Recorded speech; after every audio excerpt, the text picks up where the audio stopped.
ایک جوان کہتے ہیں بڑا گنہگار تھا، ایران کا رہنے والا ہوتا ہے جوان دوستیوں کے چکر میں، تو ایسا ہی جوان تھا، دوستوں میں، پرائیویسیز میں اور ان چیزوں میں پڑا۔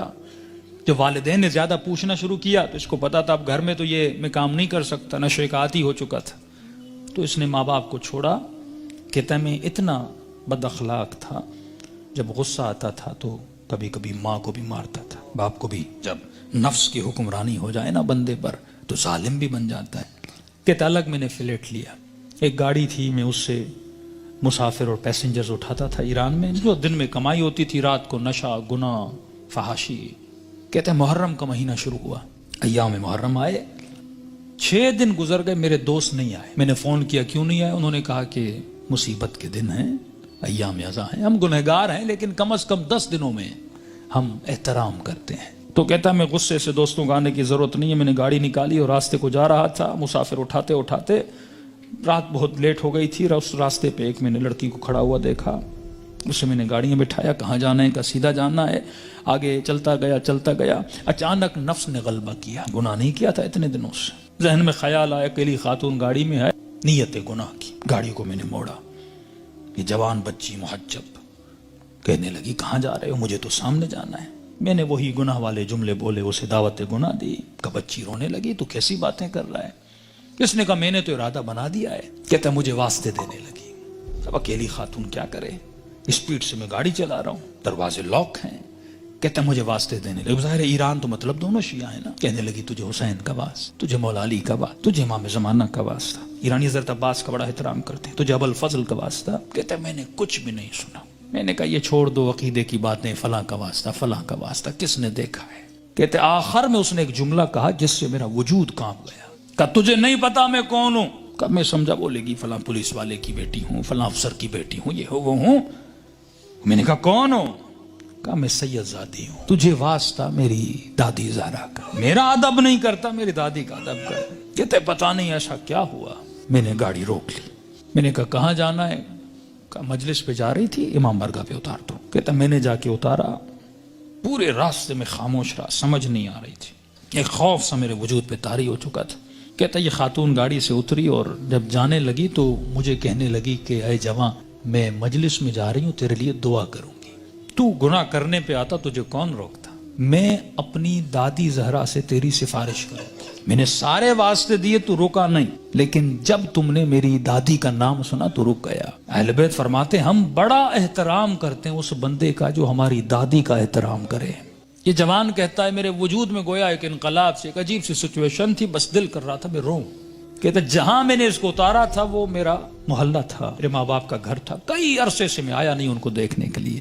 میں نے کہا اس بہانے سے جاؤں، ماں باپ سے مل کے آؤں۔ کہتا اب جیسے میں نے کچھائی کی تو اچانک ذہن میں خیال آیا، اب پاورفل ہوا، میرا روح پاورفل ہوا، نفس کمزور ہو گیا، میں نے نفس کو مارا، اس کے گلے کو گھونٹا اور میں نے اپنے روح کی آواز کو سنا تھا۔ اب اچانک میرا روح پاورفل ہوا، میں گھر کی طرف گیا، گھر کا دروازہ کھولا، اندر گیا، گھر میں کوئی نہیں تھا۔ کہتا میں نے ٹی وی کھولا، اتفاق سے ٹی وی پر ایک ایرانی ذاکر کربلا کے مسائب پڑھ رہا تھا۔ کہتا میں سن بھی رہا تھا، رو بھی رہا تھا، اور اچانک جب میں نے چینل بدلا تو جنت البقیع دکھایا جا رہا تھا، سیدہ کی ٹوٹی ہوئی قبر دکھائی جا رہی تھی، اور ذاکر بتا رہا تھا کہ نبی کی بیٹی اتنی مظلوم ہے کہ اس کی قبر کا کوئی نشان بھی نہیں ہے، ہمارے گھروں پر بھی چھتوں کا سایہ ہے لیکن نبی کی اولاد کی قبروں پر کوئی سایہ نہیں ہے۔ اس نے سارے مسائب پڑھنا شروع کیے، اتنے درد بھرے مسائب، کہتا میرا دل پھٹنے لگا جب میں نے سنا اتنی بہترامی نبی کی بیٹی کی۔ تو کہنے لگا سیدہ میں اتنا بڑا گنہگار ہوں لیکن میں نے آپ کی بیٹی کا احترام کیا، ایسے تھے جنہوں نے نبی کی بیٹی کا احترام نہیں کیا۔ کہتا اب جب رونے لگا تو مجھے اپنے گناہ، اپنی خطائیں، اپنی بدکاریاں سب یاد آنے لگی، جتنی میری اندر کی کثافتیں تھیں گویا کسی نے سامنے لا کر کھڑی کر دی تھی۔ اب میں رو بھی رہا تھا، اللہ سے معافیہ بھی مانگ رہا تھا، اتنے میں میری ماں گھر آئی، جس ماں کو مارتا تھا۔ اتنے سالوں کے بعد جب ماں نے مجھے دیکھا، کہتا جیسے مجھے دیکھا تو دیکھا میں رو رہا تھا، کہتے جیسے مجھے دیکھا تو بڑے پیار سے میرے ماتھے کا بوسہ دیا اور کہنے لگی رضا تو وہ نہیں جو یہاں سے گیا تھا، مجھے بدلا بدلا لگ رہا ہے۔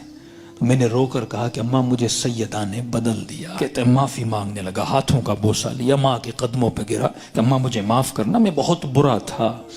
جب میں زیادہ رونے لگا تو ماں نے کہا بیٹا یہاں نہیں رو، امام بارگاہ میں مجلس ہو رہی ہے، معصوم کا فرمان ہے کوئی بھی دنیا کی مصیبت آئے نا ایسے نہ رویا کرو، بیوی چھوڑ کے جاتی ہے، بچے بدتمیزی کرتے ہیں، رزق میں پریشانیاں آتی ہیں، بندے کا دل کرتا ہے روم، کہتے ایسے اپنے آنسوؤں کو ضائع نہ کیا کرو، ذکر حسین کو یاد کیا کرو، مصیبت اہل بیت کو یاد کیا کرو، ان آنسوؤں کی قیمت بڑی ہے، ان کو ایسے ضائع نہ کیا کرو، غم حسین میں، مناجات خدا میں، توبہ میں بہایا کرو۔ تو ماں نے کہا حسین کی مجلس میں جاؤ، کہتا ہے اتنے سالوں کے بعد جب محلے میں گیا تو محلے داروں نے دیکھا ارے وہ جوان جو اتنا گمراہ تھا آج ذکر حسین میں رو رہا ہے، اس کی زندگی میں انقلاب بپا ہو گیا۔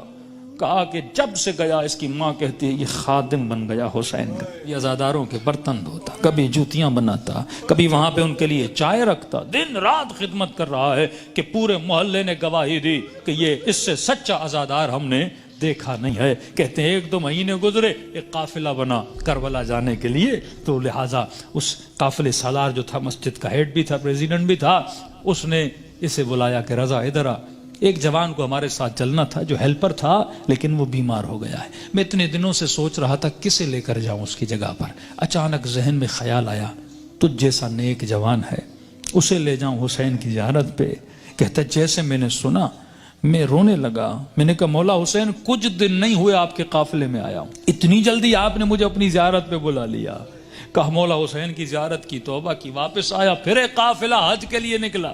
کہ رضا قافلے والے اور محلے والے بول رہے ہیں جب تک یہ جوان چلے گا تو ہم چلیں گے، کیونکہ ہم نے اس سے اچھا خادم نہیں دیکھا، اس سے اچھا محبت کرنے والا نہیں دیکھا۔ کہ تب تو پاؤں سے زمین نکل گئی کہ سیدہ اپنے بیٹے کی زیارت بھی کروائی، اب اپنے جنت البقیع بھی مجھے بلا لیا۔